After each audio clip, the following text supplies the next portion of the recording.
Hello everyone.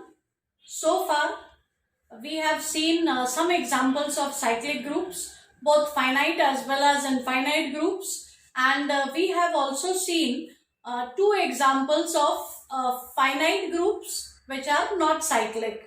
One example was Z8 star with respect to multiplication modulo 8, and I hope by now you all have checked that Klein's 4 group is also not a cyclic group. So, as I had mentioned, there's just one type of example left. I would like to give you all an example of an infinite group which is not cyclic. So, let's begin with that example. Let us prove that the set of rational numbers with respect to addition is, the question is this group cyclic? But as I said, I'm trying to give you all an example of an infinite group which is not cyclic. So right in the beginning, I would like to tell you all that this group is not going to be cyclic. Now the question is, how are we going to prove that this group is not cyclic? The two examples that I have taken earlier, both were finite groups, Z8 star as well as Klein's 4 group. In Z8 star, we actually took each element one by one, and we made sure that there is no none of them becomes a generator. But this method was okay because I was dealing with a finite set. So one by one, I just made sure that none of them becomes a generator. The difference in this problem is that this is an infinite group. So how am I going to check the elements one by one? I'll never be done with all the elements. So at the end, if I use that method, I will never be able to say that something, if I don't find a generator in the first 100, what if the next one is going to be a generator? So this method obviously is not going to work for an infinite set. So for this, what we do is, since the direct method is out, we use the method of contradiction. Suppose this group is cyclic. Let us see what goes wrong if we assume that this group is cyclic.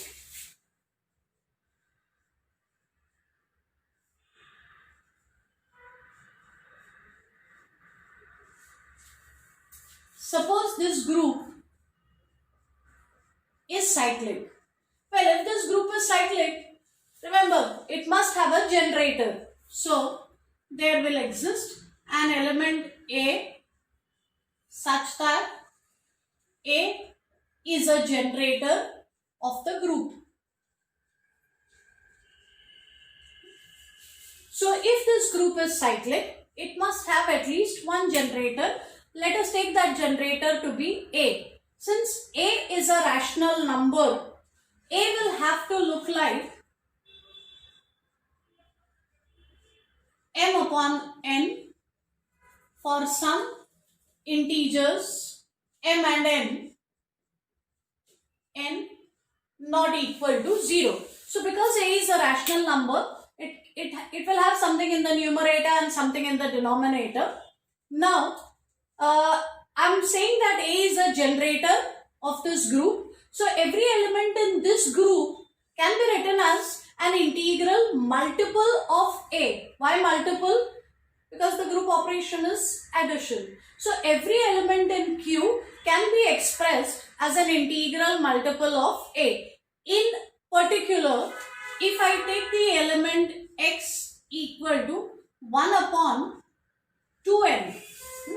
Why specifically this element, we will see. So if I take this element, then I should be able to write this element also as an integral multiple of A.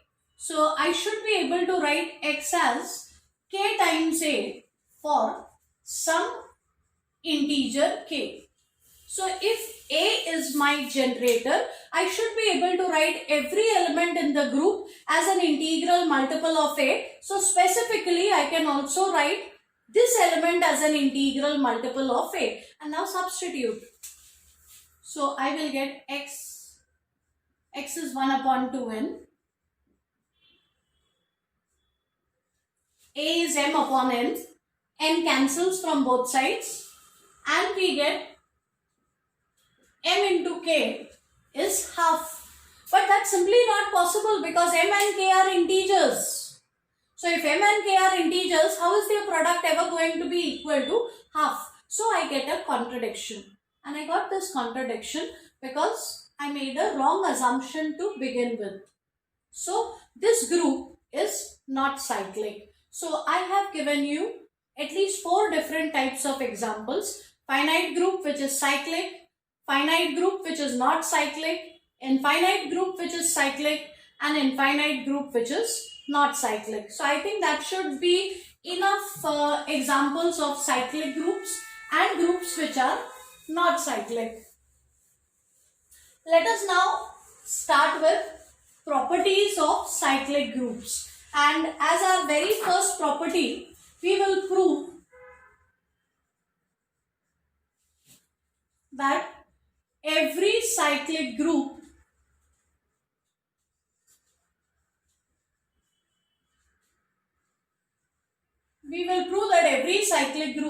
has to be abelian. So we will prove that every cyclic group is abelian. So let me take a cyclic group. Let G be any cyclic group. Right? Now when I say G is cyclic, what is the first thing that comes to mind? G must have some generator. So there will exist some element A in G such that A is a generator of this group. So when I say that G is cyclic, this group must have some generator. I take that generator as A. And what do we mean by a generator? Remember, every element in the group should be expressible as an integral power of the generator. So, when I say A is a generator, it means that every element in G can be expressed as an integral power of A.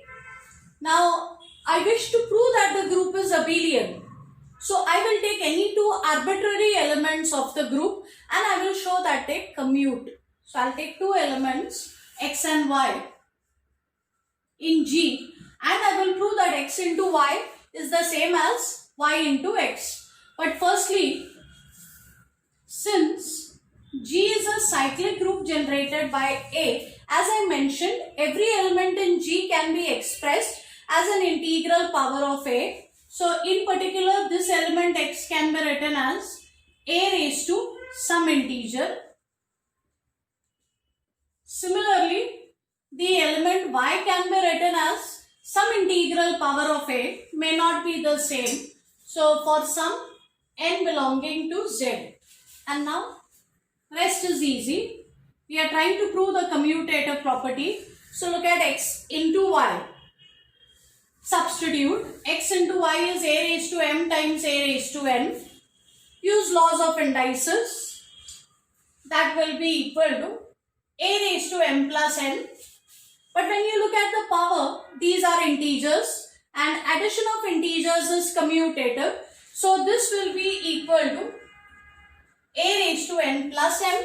Once again, using laws of indices, I can separate this as a raised to n times a raised to m. A raised to n is y and a raised to m is x. So, x into y is the same as y into x, and this happens for all possible elements in G. That means the commutative property is satisfied, and therefore G is an abelian group. So, we have proved that if G is abelian, we have proved that if G is cyclic,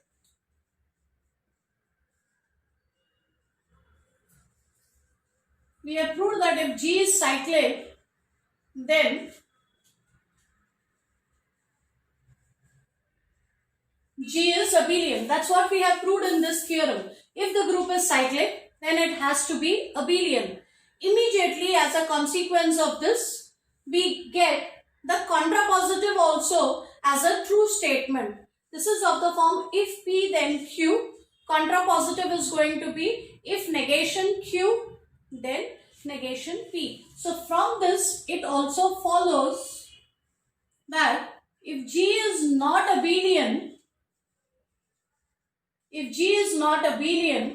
then G is not cyclic. So if G is not an abelian group, then G automatically cannot be a cyclic group. So just give it a moment's thought. Do you think the group of cotton ions is cyclic? Okay. I hope you all remember that the group of cotton ions is not abelian. Because it is not abelian, it simply cannot be cyclic. You don't even have to check whether any of the elements is going to become a generator. It will not.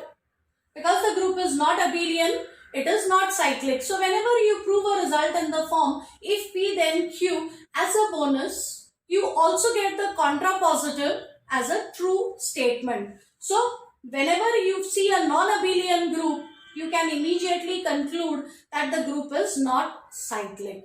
Of course, I would like to know another interesting aspect of this question, whether the converse is true. So question is whether the converse of this statement is true. That means if the group is abelian, does it have to be cyclic? So question is whether the converse of this statement is true. That means if G is abelian, then G is cyclic.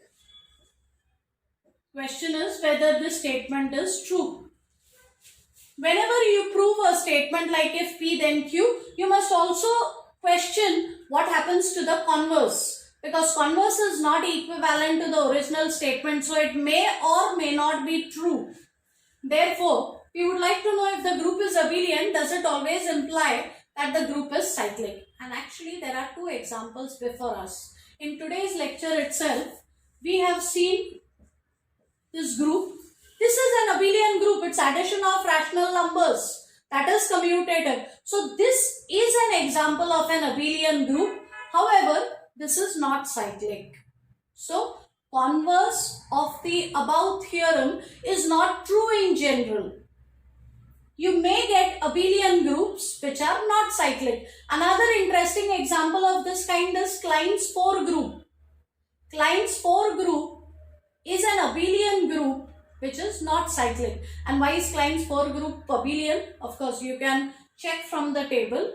But then, it's also a group of order 4. Remember, every group of order less than or equal to 5 has to be abelian. So that's all for now. We will look at some more properties in the next lecture. Thank you.